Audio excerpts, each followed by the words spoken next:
Sempre me perguntam sobre debêntures.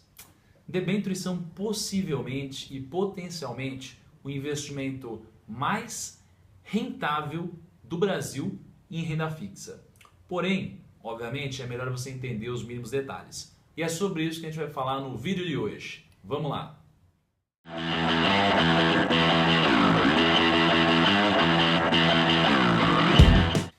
Vamos lá. O que são debêntures? Primeiro você precisa entender o conceito do mundo financeiro. Sabe o seu banco?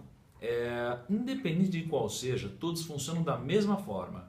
Então, imagina que existe a poupança. Se você investe na poupança, o seu banco vai pegar o dinheiro que você investiu na poupança e vai emprestar para alguém, né? Se você investe um CDB, o seu banco vai pegar esse dinheiro e vai emprestar para alguém.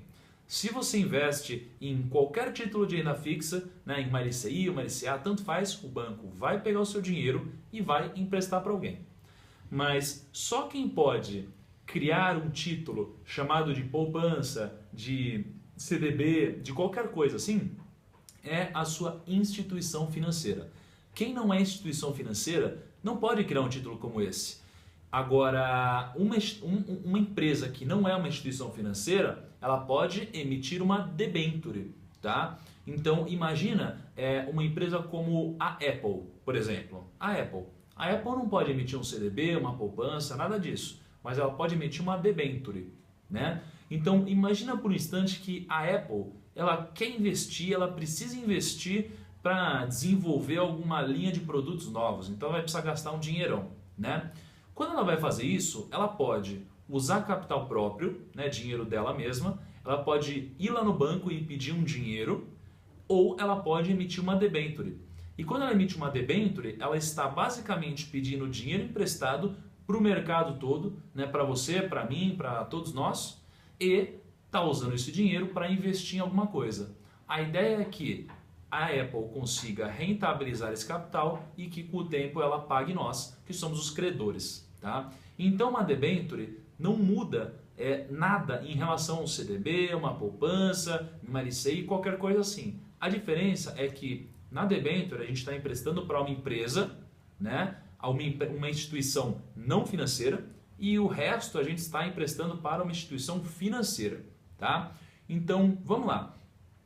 Quando uma empresa vai pedir capital no mercado, que é o que ela está fazendo aqui, ela está pedindo grana para a gente, ela, obviamente, vai oferecer uma taxa, né? Então imagina que a Apple está oferecendo pagar 1% ao ano para a gente. Eu vou comprar uma debênture dela? Não, talvez não. 1% para mim não faz sentido. Para que eu vou pegar o meu capital e vou investir ganhando 1% ao ano, se eu posso, ao invés de investir aqui, eu posso investir em outra coisa ganhando muito mais, né? Então a Apple, ela vai oferecer 2%, 3%, 4% e assim por diante. Então, quando ela faz todo esse processo de precificação da debênture, ela chega a um preço, né? E é justamente esse preço que ela vai disponibilizar no mercado para todos os interessados comprarem. Então, se eu quiser, eu estou investindo nesse título, rentabilizando a 10% ao ano, por exemplo. Nossa, agora esse título faz sentido. Então, esse preço depende muito de fatores como você já deve ter percebido, que é principalmente o risco, né? Então, se uma Apple precisa de dinheiro emprestado, ela vai emitir uma debênture e vai oferecer uma taxa. E provavelmente, se a Apple quiser captar recurso e se uma padaria da esquina quiser captar recurso, é óbvio que essa padaria vai ter que pagar muito mais, porque a padaria tem muito mais risco. Então, para eu emprestar meu dinheiro para a padaria, eu preciso ter um prêmio muito maior, né? Então, a debênture segue muito essa linha de risco-retorno. Tá? Então, falando em risco-retorno, vamos falar do risco. Quando você investe em um CDB, em uma poupança, em alguma coisa assim, qual que é o seu grande risco aqui? O seu risco é o banco quebrar, é a instituição quebrar, né? Só que mesmo se ele quebrar, ele tem o fundo garantidor de crédito, tá? O fundo garantidor de crédito garante até 250 mil reais hoje. Então, se você tiver R$1 milhão no banco e o banco quebrar, e você estiver investindo em um CDB, você vai ganhar 250 mil. O resto você perdeu. Se você está investindo em uma debênture, você não tem fundo garantidor de crédito. Se a empresa quebrou, você perdeu tudo mesmo, tá? Então, justamente por esse fato de não ter o FGC, a debênture geralmente é recomendada para um investidor com mais conhecimento, né? Para um investidor já mais acostumado com o mercado financeiro. Porque o risco é relativo, né? Então, se eu falar de emprestar dinheiro para uma padaria da esquina, talvez não faça o mínimo sentido. Mas se eu falar de emprestar dinheiro para uma Apple, poxa, será que a Apple vai quebrar num curto prazo ainda?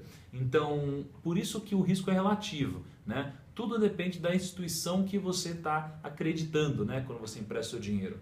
Então, quando a gente está falando de debêntures, se você não tem muito conhecimento, o ideal é que você delegue esse conhecimento para as agências de classificação de risco, que a gente chama, né? Porque quando uma debênture vai captar dinheiro no mercado, geralmente ela contrata uma agência de classificação de risco. Porque imagina, Apple, bom, da onde que eu conheço a Apple? Eu conheço por causa do iPhone, por causa do iPad, por causa dos produtos dela, etc., por causa do notebook e tudo mais, mas eu não conheço às vezes as entrelinhas da Apple, né? O mercado da Apple, como funciona o mercado de patentes dela, projeção, custo, concorrência, às vezes eu não conheço tudo isso. Imagina então sobre um mercado que a gente nem participa muito ativamente, um mercado um pouco mais complexo, né? Como que a gente faz para entender o grau de risco dessa empresa em potencial? As agências de classificação de risco têm uma equipe especializada que entra na empresa e analisa a empresa. Depois que essa agência analisa a empresa, ela classifica a empresa em um grau de risco, né, que vai desde o menor risco possível até o maior risco possível. E assim a gente consegue comparar diversas empresas no mercado. Então, quando a gente olha para a nota que a agência de classificação de risco deu para essa empresa, a gente tem uma noção de se essa empresa é confiável ou não, se essa empresa pode quebrar ou não. Tá? E além de tudo isso, as debêntures têm algumas garantias para nos ajudar, para nos tranquilizar, né? Então, imagina por um instante que você está investindo em uma debênture de uma empresa do setor de energia, né? Imagina uma empresa que distribui energia. Uma empresa que distribui energia, e esse é um case real, tá? Ela pode usar como garantia basicamente os recebimentos do consumidor. Porque imagina o seguinte, eu sou uma empresa de energia. Os consumidores, né, que pagam a conta de luz, eles pagam a conta de luz. Essa conta de luz, ela não necessariamente entra direto na conta da empresa. Ela pode entrar em um fundo, tá? E esse fundo paga os debenturistas, que é quem tem as debêntures, e, sobrando capital, paga a empresa. Então essa é uma forma de você ter garantia, né? Imagina uma empresa de pedágio, por exemplo. Uma empresa de pedágio ganha dinheiro como? Basicamente, né, de concessão de pedágio. Ela ganha dinheiro como? Basicamente com o pessoal que vai viajar e paga pedágio, né? Então, uma garantia que nós podemos ter como debenturistas se der qualquer problema, o dinheiro que o pessoal que vai viajar paga no pedágio vai direto para a conta dos debenturistas. Então imagina que na teoria pode parecer complexo, mas na prática é simples. Então não precisa se preocupar. Então aqui a gente está falando sobre risco, né?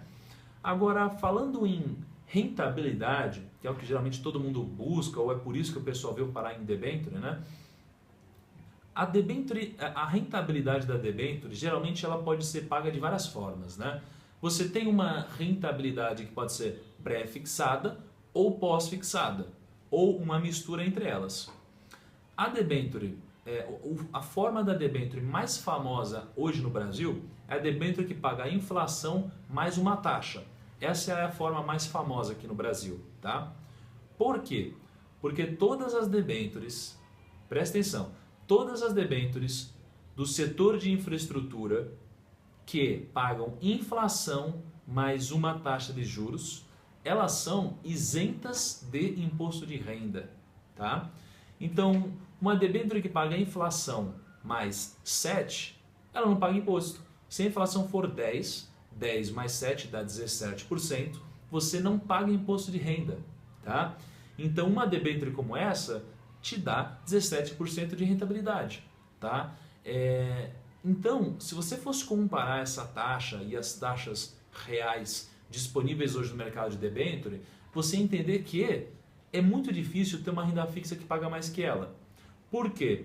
Primeiro, pouca gente conhece debênture, então é um mercado em desenvolvimento, tá? Segundo, o grau de risco de uma debênture em relação a um tesouro direto é muito maior, tá? Quando você investe em um tesouro direto, por exemplo, que é um investimento que o brasileiro conhece bastante, você está emprestando para o governo. Então o risco do governo quebrar é extremamente baixo. Agora, se você investir em uma debênture, o risco dessa empresa quebrar é maior que o do governo. Essa é a única certeza que a gente tem. Então, se por acaso o título do Tesouro paga inflação mais 7, a debênture, teoricamente, paga inflação mais 8, mais 9. Tem que pagar um pouquinho a mais, porque você precisa exigir um prêmio de rentabilidade maior pelo risco que você está correndo, que é um pouquinho maior que o Tesouro, tá? Só que, se você partir do pressuposto que você conhece muito bem o case da empresa que você está investindo, você tem uma preocupação muito baixa. Porque se você conhece muito bem a empresa, conhece muito bem o nicho que ela atua, confia muito nos executivos, o seu risco se tornou muito baixo. Então, a relação de rentabilidade sobre o risco se tornou muito boa, né? Principalmente para as debêntures que são isentas de IR. Então você tem vários casos de empresas gigantes emitindo debêntures. Então imagina o seguinte, olha lá fora, né? Lá fora eles chamam de bonds até, né? Que é muito equivalente a debênture. Poxa, se uma Apple emitisse uma debênture, você se sentiria confortável? Se um Google, um Facebook, um Walmart, enfim, várias empresas gigantescas emitissem, né? Aqui no Brasil você também tem várias outras grandes, né? O Itaú, por exemplo, ele capta dinheiro lá fora através de debênture. Então você tem debênture do Itaú. Você confia no Itaú? Você acha que o Itaú ele quebraria, por exemplo? É possível, mas é improvável. Então o seu prêmio de rentabilidade é muito bom geralmente, tá? Então, como que funciona na prática? Na prática, você vai ter acesso, né, a uma lista de debêntures em que você encontra a empresa, né, que é o emissor que a gente chama, o vencimento dessa debênture e a taxa de rentabilidade que ela paga, né? Que basicamente são os juros que ela te distribui. Então você vai escolher, né, as empresas que você confia, depois você vai escolher o vencimento que te atende da melhor forma e depois você vai ver se essa taxa faz sentido ou não. Na prática é assim. Para você ter acesso a uma lista das debêntures distribuídas, você precisa basicamente ter acesso a uma corretora, tá? Uma corretora, ela faz intermediação entre todos esses títulos e abrindo a conta em uma corretora que seja habilitada, que opere debêntures, você vai ter acesso a uma lista e aí você mesmo pode escolher o que faz mais sentido ou você pode utilizar um assessor de investimentos para te ajudar, tá? Mas na prática você precisa ter um cadastro na corretora para acessar a lista de debêntures, né? Agora, o que você precisa ter em mente também é como funciona o resgate das debêntures. O resgate ele pode ser feito tanto no vencimento, como ele pode ser feito antecipadamente. Mas se você fizer o resgate antecipadamente, ele vai funcionar como tesouro direto. Ele pode oscilar um pouquinho se você resgatar. Por quê? A taxa de juros muda diariamente e porque a debênture geralmente é negociada no mercado secundário. Então, diferente do tesouro que você geralmente vende para alguém, na verdade, nas debêntures você vai vender para... no tesouro você vende para o próprio tesouro e nas debêntures você acaba vendendo para outra pessoa que quer comprar a sua debênture. Tudo bem? Então eu tentei resumir bastante, esse tema é muito complexo e muito detalhado, então tem muito mais para se cobrir.